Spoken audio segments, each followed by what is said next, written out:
Del mar azul las transparentes olas, mientras blandas murmuran sobre la arena. Hasta mis pies rodando, tentadores, me besan y me buscan. Inquietas, lamen de mi planta el borde, lánzanme airosa su nevada espuma, y siento que me llaman, que me atraen hacia sus alas húmedas. Rosalía de Castro fue una de las grandes percusoras de la literatura gallega y abordó en sus poemas temas como la naturaleza, la identidad y la nostalgia. En su obra, En las orillas del Sar, Rosalía dibuja, con sus palabras, una foto impoluta de Galicia y el mar, quedando su recuerdo grabado a fuego. Demuestra así que una buena imagen cala hondo. Y es por eso que las siguientes categorías merecen galardón. Mejor fotografía, que entrega Teresa Serra, de la Federación de Teatro Aficionado de Castilla-La Mancha.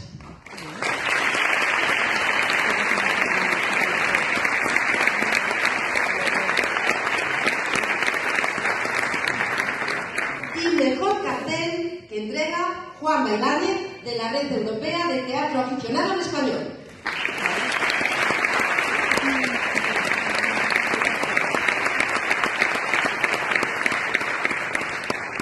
Buenas tardes a todos, autoridades.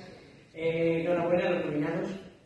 ¿Quién no recuerda la frase de una imagen vale más que mil palabras? Pues la fotografía es una imagen. Da mucho que pensar y también mucha boca que callar. Los nominados a esta categoría son...